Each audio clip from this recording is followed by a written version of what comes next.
Bertanya, apakah perbedaan NU sama Muhammadiyah?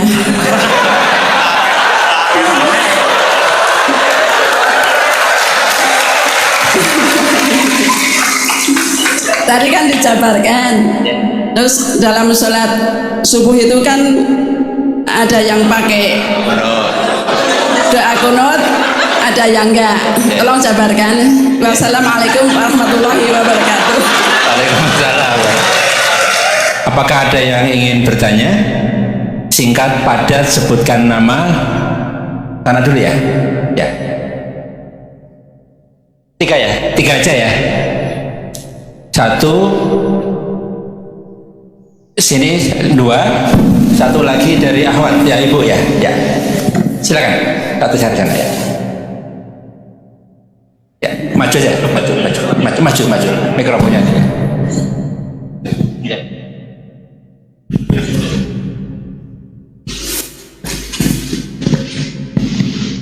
Bismillahirrahmanirrahim. Assalamualaikum warahmatullahi wabarakatuh. Perkenalkan Gus Baha. Nama saya Boy, mungkin agak beda dengan pada umumnya. Saya bukan dari kalangan santri, tapi ketika mendengar ceramah Gus Baha pada awal-awal saya kuliah itu merasa kok kayak sebelumnya kenapa tidak masuk santri aja gitu. Karena ternyata toh yang diajarkan juga banyak dasar-dasarnya atau prinsip-prinsipnya yang sama dari jalur berpikir dan lain sebagainya. Yang ingin saya tanyakan di sini adalah ketika Gus Baha menyampaikan tentang diroyah, mungkin singkat saja Gus, apakah diroyah ini alat atau ilmu universal yang bisa digunakan ketika berdialog dengan orang-orang yang mengatakan itu kan kaidah kalian gitu, itu kan kaidahmu, ada hal-hal yang memang tidak bisa dipersamakan atau tidak bisa digeneralisir, ya mungkin seperti itu Gus. Dan juga yang terakhir, kalau boleh saya izin bersalaman boleh Gus. Kesempatan. Oke, Assalamualaikum warahmatullahi wabarakatuh.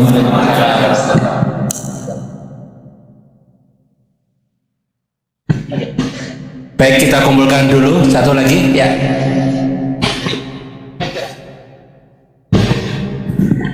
Cek. Bismillahirrahmanirrahim. Assalamualaikum warahmatullahi wabarakatuh. Ya, perkenalkan saya Taufik Satrio, biasa dipanggil Tosa. Ya. Ya.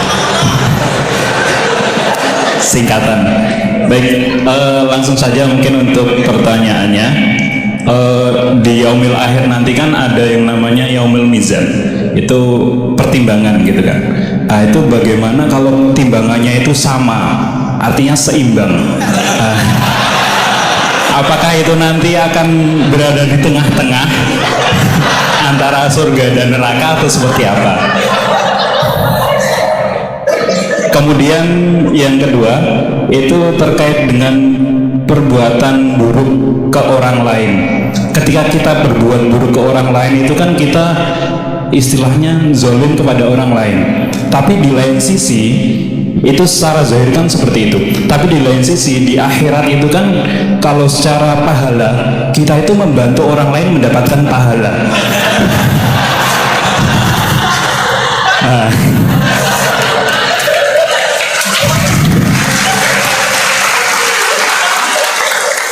Jadi seperti apa Gus? Terima kasih. Assalamualaikum warahmatullahi wabarakatuh.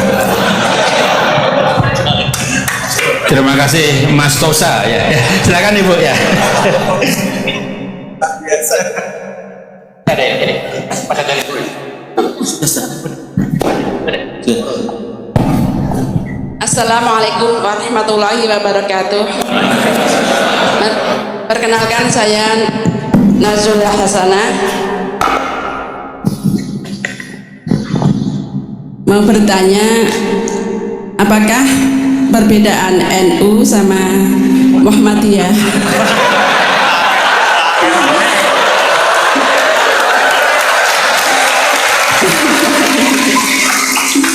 Tadi kan dijabarkan, terus dalam sholat subuh itu kan ada yang pakai doa kunut, ada yang enggak. Tolong jabarkan. Wassalamualaikum warahmatullahi wabarakatuh. Waalaikumsalam. Baik Gus, ini ada 3 penanya. Mas Boy tadi terkait dengan diroya, apakah ini universal, termasuk untuk yang non muslim bahkan itu kan. Kemudian yang kedua dari Mas Tosa, hisab yang seimbang Gus, kasusnya gimana ini. Yang kedua terkait dengan kalau berbuat buruk kan membuat pahala untuk yang bersangkutan itu, seperti orang puasa dikasih minum gitu kan ya. Ya. Terus kemudian puasana ini beda antara NU dan MU, kira-kira itu ya. Silakan Gus ya.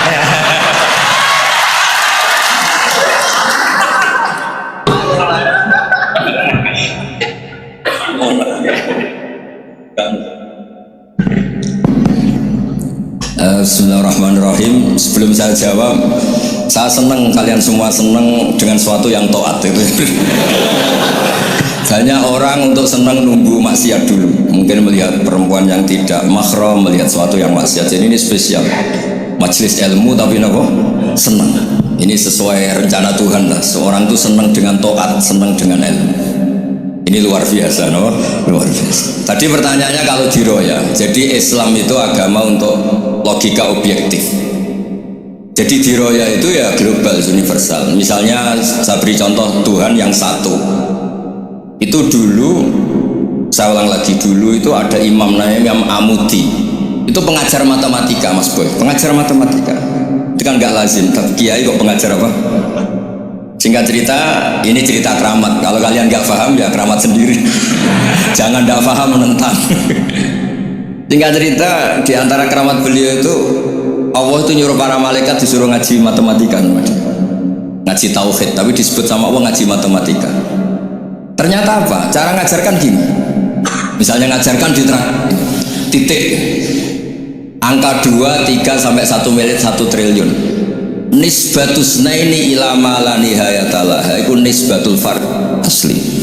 Angka itu entah 2, entah 3, entah 1 miliar, semuanya dibanding angka 1 itu namanya cabang. Tetap yang al aslu itu angka 1. Itu otak siapapun itu akan ekor dengan logika tadi, bukan kita muslim. Semuanya akan tahu angka berapapun jumlahnya, tetap asal usulnya angka 1. Terus dia gambar, ya gambar apa saja, gambar masjid, apa gambar sapi atau gambar apa saja, dimulai 1 titik. Gambar ruwet maupun gak ruwet tetap saja dimulai 1 titik. Nuqtatul wujud. Jika kalau zaman saya ngaji, Pak Rektor ngaji dulu diterangkan semua makna Quran ada di Fatihah, Fatihah ada di Bismillah ya, Bismillah itu ada di titiknya, titik dia nyabak. Nah kenapa ini hebatnya Quran? Kenapa dimulai dari 1 titik? Untuk maklumatkan semua alam raya ini dari 1 titik, yaitu wujud Allah. Logika seperti itu kan orang nggak terima gimana? Bu gambar seruat apapun dimulai dari mana coba? 1 titik. Angka sebesar apapun dimulai angka apa? 1. Jadi diroya itu ya universal gitu mas. Ya gitu mas Boy ya. Jadi diroya itu universal. Ya soal ada yang belum dapat hidayah apa itu nomor 2. Tapi logika yang dibangun Islam itu. Terus pertanyaan kedua apa? Draw tadi. Bisa. Kamu ingin draw? Ini kasus ini nggak pernah ngaji Quran itu. Di antara yang diterangkan Quran detail itu ashabul a'raf apa? Ashabul a'raf, orang yang baiknya sama buruknya itu imbang. Itu sudah disediakan nanti di surga itu ada pagar. Kamu ingin di situ? Pagar pembatas apa? Pagar pembatas di surga ndak, neraka ndak. Jadi kejadian surga dan neraka itu gini tak terangin ya. Jadi kira-kira gini, kan hisab itu hanya rubu'un nahar, sekitar 2 jam, 2 jam setengah selesai. Jadi 1 dunia ini dihisab Allah, hanya Allah butuh waktu 2,5 jam rubu'un nahar. Kenapa gitu Pak Rektor? Karena semuanya datang ini sudah terindikasi dan itu sudah jelas. Misalnya orang yang soleh banget, wajahnya bersinar, bahkan semua tubuhnya bersinar. Yas'anuruhum baina aydihim, yang pas-pasan ya sinarnya pas-pasan, sehingga nanti yang punya sinar cukup di kanan, yang kelip-kelip agak yang rawan kesaruk ini yang gelap gulita langsung di kiri. Nah itu terus faduri babenahum bisuril lahubab, terus Allah langsung bikin pagar. Nah yang rawan kesaruk pagarnya yang kelip-kelip tadi, yang kemangsang ini, karena yang jelas hitam di kiri, yang jelas putih kanan, yang abu-abu ini sama malaikat digaruk saja. Nah terus kemangsang di Araf itu. Nah, terus setelah dipagar ini dia punya kegiatan. Kalau melihat neraka bilang Rabbana srif anna adzaba jahannam. Kalau melihat surga, ya Allah, ma kuntu asqa khalqik, saya ini hamba Engkau yang tidak paling sial dan Kau Maha Rahman. Tolong saya jangan dihadapkan ke neraka lagi, karena itu menyiksa. Sabar wa ahraqaka. Ya, ketika melihat neraka itu dia komentar, ya Allah, neraka ini begitu merusak wajah saya, hawa panasnya itu sudah mengacaukan semua, baunya juga gak enak. Saya minta saya dihadapkan ke surga bersama Allah. Tapi kamu tidak minta lagi kan? Tidak, saya hanya minta itu tok gitu. Nah ini saya pandu, kalau kamu ngalami tak pandu. Kalau kamu ngalami tak pandu sama Allah, terus diberi janji supaya tidak minta yang lain. Tidak, saya tidak akan minta lagi. Terus melihat surga. Nah, di surga melihat orang kayak gitu kan, di surga nanti kalian kan hura-hura semua. Wah, istri yang di dunia kurang cantik, rewel, yang di surga itu istrinya cantik semua, gak rewel semua. Gak minta belanja, cantiknya gak usah ke salon, pokoknya top lah. Terus dia melihat tersiksa, orang Jawa ngiler. Weh, masa ngelihat tok? Akhirnya ya lama-lama berani ngajukan, ya Allah masa ngelihat tok? Buat dikasih masuk gitu. Ya terus, tapi kamu kan janji tidak minta lagi. Ya terus ngerayu-ngerayu Tuhan lagi. Akhirnya walhasil nanti kalau betul-betul Araf itu nasibnya akhirnya masuk surga. Tapi tadi digarap dulu lah, dikerjain dulu. Itu lama sekali perjalanannya, memang lama sekali. Nah soal orang membunuh itu, apa contohnya tadi? Berbuat buruk sama orang lain, ya apapun lah. Berbuat buruk sama orang lain itu, kalau faktanya nanti tobat, Allah yang bisa ngelola itu. Makanya Nabi pernah senyum-senyum, pernah tertawa-tawa. Sungguh ketika Allah menghendaki rahmatnya itu semuanya indah. Yaqtulul qatil fayatubu hadza. Jadi ada orang yang saya membunuh, terus dia tobat serius, kemudian al-maqtul yang dibunuh ini masuk surga karena madlum, qatilnya karena tobat serius juga masuk surga. Ya begitu juga di kedoliman-kedoliman yang lain. Jadi ya makanya tobat itu penting sekali. Ya taruh saja begini yang terkenal ya, contoh Wahsy itu jelas di surga karena syahid dibunuh Wahsy. Apa Hamzah ini jelas di surga karena matul syahidan, dibunuh secara syahid oleh Wahsy. Tapi karena Wahsy tobatnya serius, nanti juga di surga. Begitu juga keburukan-keburukan yang lain. Jadi tobat ini misalnya ada orang hartanya dicuri, tentu yang dicuri ini kalau dia orang baik ya mungkin secara formal lapor polisi, tapi kalau dia orang baik mungkin ridho lah, sudah itu sudah ridho kan. Berkahnya ridho, dia menjadi orang baik karena ridho diuji Allah, hartanya apa? Dicuri. Kemudian yang mencuri tobat, entah harta itu dikembalikan, entah dikasihkan masjid sebagai amalnya yang dicuri, entah apa-apa, Allah ngasih tobat orang ini. Kemudian sama-sama jadi orang baik, kemudian sama-sama di surga. Makanya itu Nabi sampai senyum-senyum, betapa rahmatnya Allah tidak terbatas. Sama lagi, betapa rahmatnya Allah tidak terbatas. Bahkan qatil sama maktul bisa ngopi di surga bareng tadi. Karena ya tadi masyhur itu, yang paling legenda dalam sejarah Islam kan, saya pernah membunuh orang yang sangat dicintai Rasulullah. Sebagai tobat saya akan membunuh orang yang paling dibenci Rasulullah. Singkat cerita, Wahsy ini menangi bunuh Musailamah al-Kadzdzab, orang yang ngaku-ngaku Nabi yang merusak tatanan apa? Islam. Apapun itulah, cerita-cerita apapun itu. Makanya saya sering cerita, kalau preman pasar itu tobat, bu, jangan nyapu masjid. Tobatnya tetap di pasar. Yang dulu pasar gak aman karena dia, sekarang aman karena dia. Jangan tobat terus nyapu di pasar, pasar diganti suksesennya pengganti. Itu nggak fair apa? Jadi kalau tobat itu harus seimbang dengan zaman salahnya. Zaman apa? Kayak Umar, ketika dia kafir itu orang Islam dibikin takut. Terus ketika dia Islam, gantian orang kafir dibikin takut. Pertama dia Islam langsung marahnya Abu Jahal, bilang, awas kalau ganggu Rasulullah, ngadepin saya. Itu fair, apa? Fair. Jangan tobatnya bikin orang takut, lah tobat ke masjid nyapu, yang di pasar diganti penggantinya tetap gaduh. Nggak boleh, harusnya kalau lama bikin pasar takut, ya sekarang lama bikin pasar apa? Aman. Itu tobat yang apa? Seimbang. Ya kira-kira gitu ya. Nanti tak mandu kalau sudah diarah. Terus gimana tuh? NU sama MU. Satu itu beda seragamnya dan logonya.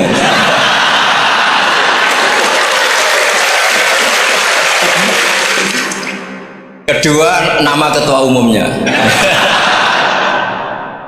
Ketika tanggal acara besarnya, Muktamar Muhammadiyah dan NU itu beda.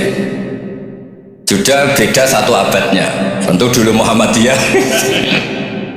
Tapi begini ya, perbedaan itu nggak bisa dihindari karena tadi ada sudut pandang apa? Ada sudut pandang itu nggak bisa dihindari. Ini cerita yang nyata ya. Saya ulang lagi, senyata-nyatanya. Andaikan betul Rasulullah itu hanya kunut 1-2 kali, maka kalau menurut mazhab Syafi'i, apa salahnya melakukan sunnah terus-menerus meskipun Nabi itu melakukan hanya beberapa kali? Karena pertama, sesuatu yang pernah dilakukan Nabi pasti akan menjadi sunnah yang terus-menerus. Nabi itu puasa Senin Kemis juga tidak selalu. Salah kalau ada orang bilang Nabi malah takut kalau ibadah sunat dilakukan terus-menerus karena nanti takut dikira wajib. Itu masyhur dalam kaidah usul fikih. Tapi yang tidak kunut juga ada salah karena ya tadi Nabi ya pernah kunut, Nabi juga pernah tidak kunut karena Nabinya orang banyak. Karena bukan Nabi kelompok tertentu, no? Jadi sederhana. Terus menyangkut ini dengerin betul sujud. Sujud itu banyak ulama yang mengatakan untuk sah itu harus melibatkan 7 anggota. Umirtu an asjuda ala sab'ati azumin al jabha wal yaden wal rukbaten wal qadamain. Saya diperintahkan sujud itu melibatkan 7 anggota, yaitu jabha, yaden 2 tangan, 2 lutut, terus 2 qadamain. Tapi Imam Syafi'i ngendikan andaikan ada pendapat yang mengatakan ukurannya cukup jabha, maka itu juga benar. Karena Nabi ketika sujud ngendikan sajadalaka wajhi wa sam'i wa basari. Ya Allah telah sujud ke engkau wajah saya, jabah saya. Nabi tidak menyebut tangan, tidak menyebut rukbaten, tidak menyebut qadamain. Ini wajah dua wajah, ukurannya itu hanya jabah. Itu kayak iya kayak enggak. Nah hal seperti itu yang menjadikan ada ijtihad. Ijtihad itu satu pemikiran yang cara sudut pandang itu kayak iya kayak enggak. Nah itu terus ada al-madhaibul arba'. Terus ketika implementasi di Indonesia dulu Mbah Ahmad Dahlan juga ngaji Mbah Soleh Darat, Mbah Hasyim Asy'ari juga ngaji Mbah Soleh Darat. Ketika di Mekah sama-sama ngaji Syekh Khotib Minangkabau, sama-sama ngaji Syekh Mahfud Termas. Jadi ya kalau di keluarga kita itu ya biasa aja, perbedaan-perbedaan itu selama masih ilmiah dianggap biasa aja. Karena memang ngelola sudut pandang itu nggak bisa ditertibkan. Nabi Yahya itu suka berkawan orang soleh karena berkawan orang soleh itu enak. Tapi kalau Nabi Isa suka dadani desa-desa tertinggal yang masih macem-macem. Ketika ditanya kenapa engkau suka berkawan orang-orang gitu, ana tabibun udawil mardo, di mana-mana kiai itu ya nyembuhkan yang sakit. Jadi kalau dakwah yang sudah iman tuh akeh tunggale, tapi dakwah gitu kan tantangan. Itu sudut pandang. Ada nabi itu yang tertawa terus guyon terus, yang satu murung terus. Ya sama Nabi Isa dan Yahya kan satu angkatan. Mali aroka dohikan fakaan nama tak manumin makrillah. Kamu kok tertawa-tawa terus seakan-akan nggak ada adab saja. Yang satu tanya, mali aroka abisan kaan nakata kena tumir rahmatillah. Wong kok murung terus, kok dunia orang rahmat ya. Nah dia ini orang hebat, guyu banter ya iso, nangis banter ya iso. Nah, itu sudah orang kombinasi itu. Isa ya mau, Yahya mau, Muhammadiyah ya gelem, NU ya gelem. Ya maksudnya sudah biasa aja. Karena tadi konstitusi NU yang mengatakan ibadah harus ikhlas karena Allah, Muhammadiyah juga sama harus ikhlas karena ya sudah, kalau karena Allah sudah selesai kan. Yang menjadi masalah itu kan identitas untuk hadun nafsi, untuk diri sendiri. Kalau kita ikhlas masalahnya apa? Coba masalahnya apa? Imam Syafi'i pernah di Masjid Abu Hanifah yang tidak kunut, beliau nggak kunut. Ketika tanya lima ada tarukal kunut ikroman di hadal madhab, saya menghormati madhab ini. Jadi ya biasa. Sebaliknya juga sama, orang-orang Hanafi kalau Imam Syafi'i kunut ya ikut kunut. Karena kalaupun anda yakin itu tidak disyariatkan, kamu juga yakin itu tidak membatalkan apa? Sholat. Itu yang perlu dicatat. Kalau Anda tidak yakin sunat, kan tidak yakin kalau itu membatalkan sholat. Jadi sebetulnya kalau dianalisis secara keilmuan itu ya semuanya normal. Karena tadi Rasulullah itu al-bahrul muhit, Nabi itu lautan yang luas sekali. Orang akan mengambil air sesuai kapasitas masing-masing dan akan merasakan kualitas air juga sesuai kapasitas masing-masing. Orang yang sangat haus melihat air seteguk ini luar biasa, tapi yang tidak haus mungkin melihat itu biasa-biasa. Jadi makanya saya mohonlah, sudahlah itu biasa aja, apalagi secara sanad ya sama, secara tradisi sama. Ya soal perbedaan harus dengan NU, antara NU antar Muhammadiyah juga biasa beda. Mungkin di UI antar rektorat juga beda-beda. Yang satu suka dekat rektor, yang satu suka enggak. Monggo asal itu niatnya ikhlas. Terakhir saya beri cerita, ada sahabat ditanya sifli wajah Rasulillah, coba tolong saya ceritakan wajahnya Nabi kayak apa. Sahabat tuh nangis senangis-nangisnya. Kenapa engkau menangis? Saya itu tidak pernah melihat wajah Rasulullah SAW. Loh kenapa? Engkau kan sahabat. Sungkan, sebagai bentuk penghormatan saya tidak berani melihat wajahnya. Sebagai bentuk penghormatan pada waktu Nabi, saya tidak berani sowan. Nabi di dalam punya keluarga, punya istri, punya cucu. Kalau saya sowan tuh ganggu. Ya masuk akal. Bentuk hormat itu tidak ganggu kan. Tapi ada orang-orang yang bentuk hormat, bentuk sayang itu sering datang ke majelis Nabi. Sama-sama masuk akal, bisa didebat gimana? Sama-sama masuk akal. Ya sudah, itu istihad, maksudnya itu istihad, itu sudah sama-sama masuk akal. Abul Hasan Asyadili itu kalau kemana-mana pakai mobil mewah, pakai baju mewah. Ketika ditanya, Anda ini ulama kok pakaiannya mewah, mobilnya mewah? Ben wong ra kepikiran nyangoni ya. Tapi nak kowe tawaduk melas. Terus dibalik numbalmu sakit. Gue nang ra iso mulai ya ini. Ya tapi misalnya semua gitu mesti ada yang salah paham, itu keangkuhan. Tapi kalau semuanya kelihatan gembel, nanti orang trauma jadi kiai. Takut kayak itu. Ya sudah, itu wilayah istihad, sudah tidak usah semuanya sudah, yang penting ikhlas. Anda berani tanggung jawab nanti ketika ketemu Allah Subhanahu wa taala. Ya, Assalamualaikum warahmatullahi wabarakatuh.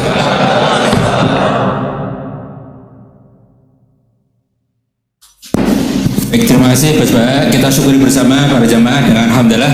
Alhamdulillah rabbil alamin. Wassalamualaikum warahmatullahi wabarakatuh.